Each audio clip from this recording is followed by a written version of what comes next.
Salve, galera! Nunca esquecendo, Dig. Salve, galera do Aula D, projeto que tu tem que compartilhar, curtir, te inteirar, mostrar pra galera, mostrar pro mundo uma educação grátis, democrática, nessa sociedade tão cara, cada vez mais.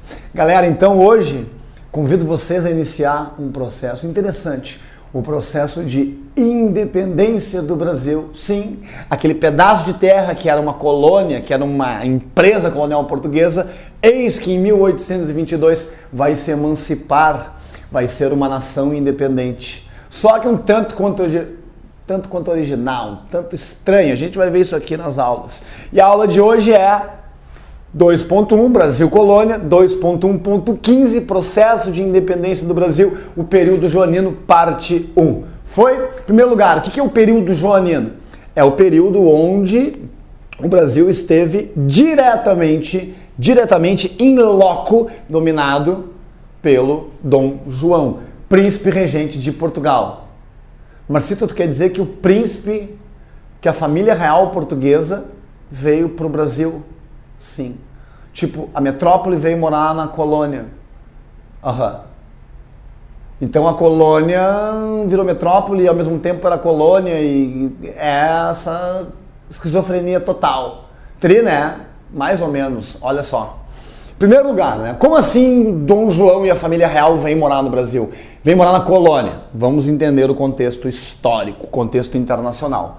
Lá na Europa, galera, lá na Europa, vocês vão ver depois em História Geral, tá rolando aí algumas modificações políticas, econômicas, ideológicas, desde o século XVIII, né? E principalmente com a Revolução Francesa, o liberalismo político e econômico ele vem ganhando espaço, a burguesia vem tomando o poder.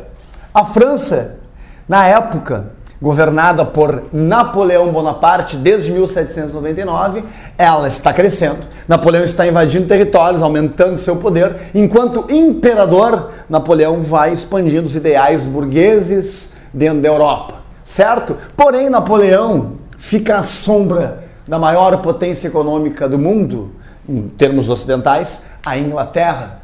Tipo aquele mito da Branca de Neve, sabe, né? A rainha olhou para o espelho e falou: espelho, espelho meu, qual é a mulher mais bonita deste reino? E o espelho foi sincero e falou: olha, a mulher mais bonita é a Branca de Neve. Como assim? Aí o espelho mete uma pilha. Se tu não existisse, se a Branca de Neve não existisse, era tu. Mas como ela existe, a mesma coisa vale para cá. Napoleão nunca poderia ser Napoleão, total, top, HD 2.0, Illuminati. Enquanto existisse Branca de Neve, enquanto existisse a Inglaterra, a sombra da Inglaterra ficava a França de Napoleão. Então Napoleão chegou a tentar invadir, né, uma batalha contra a Inglaterra, uma batalha naval, e perdeu a Batalha de Trafalgar em 1805. Então Napoleão pensa um plano B para superar a Inglaterra e ser o senhor da Europa. Napoleão cria isso aqui, turma. Em 1806, o bloqueio continental. No que consiste o bloqueio continental? Napoleão, senhor da Europa, que tinha conquistado vários territórios, para atingir o Império Marítimo, a Ilha Britânica, Napoleão proíbe, bloqueia qualquer país aliado seu, ou dependente seu, ou vinculado com ele, de fazer qualquer comércio com a Inglaterra, sob pena de invasão. O que queria Napoleão com isso? Napoleão queria com isso, turma, bloquear a Inglaterra, tirar o mercado consumidor da Inglaterra para ele ocupar essa posição, enfraquecer a Inglaterra economicamente. O que vai acontecer aqui? Vamos falar de Portugal, que é a nossa metrópole. Como é que está Portugal na época? Portugal, na época, é governado por Maria I. Não. Maria já tinha enlouquecido, tinha sido diagnosticado como demência. Desde o final da década de 90 do século XVIII, ela estava conversando contigo, daqui a pouco ela dava uma risada, pá, te dava um tapa na cara, pirou. Portanto, Maria não. Governava extraordinariamente o seu filho, Dom João, na condição de príncipe regente, um gordinho comedor de coxinha de galinha, sempre esculachado pela historiografia, de poucas decisões, mal entendedor de política. E qual era a questão? Portugal não podia simplesmente obedecer à França de Napoleão e bloquear o seu comércio com a Inglaterra. Por quê? Porque tinha dívidas com a Inglaterra desde o século XVII, a gente já viu isso em outras aulas. Por exemplo, o Tratado de Methuen. O que fez Napoleão, então? Napoleão ameaçava. E aí, Dom João, vai ou não vai aderir o bloqueio continental? Vai ou não vai cortar relações com a Inglaterra? Só que a Inglaterra, por outro lado, também ameaçava Portugal. Como assim vai parar de fazer comércio comigo? Ao mesmo tempo, Dom João tinha medo de ser invadido por Napoleão e perder o seu território, mas também se aderisse a Napoleão, perderia todo o seu império colonial pela Inglaterra, que controlava os mares ocidentais. E agora, meu querido, o que eu faço? Um plano B. Apoiado pela Inglaterra num acordo semi-secreto com Lord Strangford, um diplomata que habitava Portugal. Então, a decisão da família real foi essa.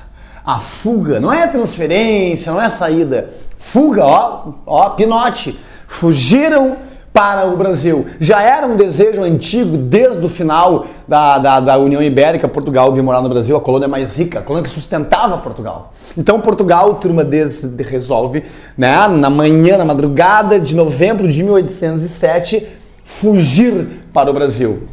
Ele não adere ao bloqueio continental, a França entra por um lado, Portugal sai pelo outro. Sai fugindo com toda a família real, com o tesouro da coroa, e com mais ou menos 15 mil nobres. É uma galera, né? Para vir para o Brasil e fazer parte da nova política, onde a metrópole vai estar aonde? No Brasil? No Rio de Janeiro.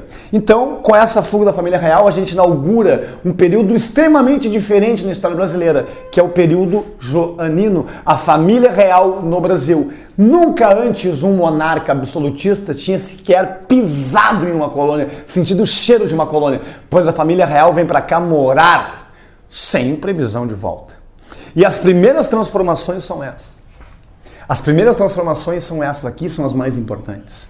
Em 1808, ao chegar no Brasil, ainda em janeiro, na Bahia, Dom João decreta a abertura dos portos às nações amigas. O que é isso, Marcito? Ele abriu os portos para as nações amigas que tinham boas relações com Portugal. Percebam, quando a família real foge para o Brasil, ela é escoltada por navios ingleses. E o que a Inglaterra quer em troca? Mercado americano. Napoleão tinha bloqueado o seu mercado na Europa.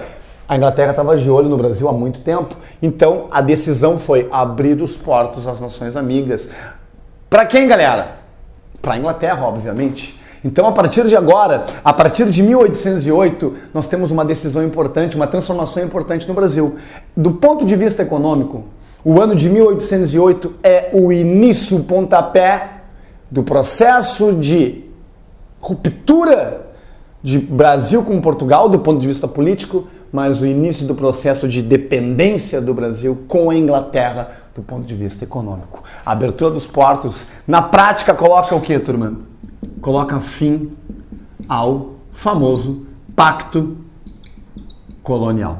Se a colônia vivia de um pacto com a metrópole, de ter uma dependência, uma fidelidade econômica, não existe mais. Então a ideia de colônia não faz mais sentido do ponto de vista econômico. Ainda do ponto de vista econômico, a independência, na verdade, em 1808. Pior, em 1810, a colônia, Dom João aqui na colônia, faz mais 2 tratados com a Inglaterra. E perceba esse tratado aqui, ó. O Tratado de Navegação e Comércio é um tratado que vai dar enormes vantagens para a Inglaterra com o comércio aqui. Um comércio que vai ter uma porcentagem, uma taxa de importação para a Inglaterra de 15%, menor ainda que tinham os portugueses, que era 16%. Extremas vantagens para a Inglaterra que ajuda Portugal na vinda para o Brasil. Então nós estamos diante de um processo de dependência portuguesa brasileira com a Inglaterra. Isso é a parte mais importante deste período inicial da chegada da família real no Brasil. O que vai descontentar portugueses, que vai descontentar alguns brasileiros. Isso aqui. Outra coisa, também outras medidas acontecem no Brasil, como por exemplo a criação do Banco do Brasil, o Jardim Botânico, primeira faculdade de medicina na Bahia, a Biblioteca Real, ou Real Biblioteca, e a Missão Francesa, uma missão de pesquisa científica, artística, que vem em 1816 a convite de Dom João, com destaque para o pintor Debré, que pinta desde o almoço da família real até a vida numa senzala. Eis as transformações do Brasil, eis as transformações da nossa colônia com a chegada da família real, iniciando, acelerando o processo de independência da América Portuguesa. Até a próxima aula. Tá quente.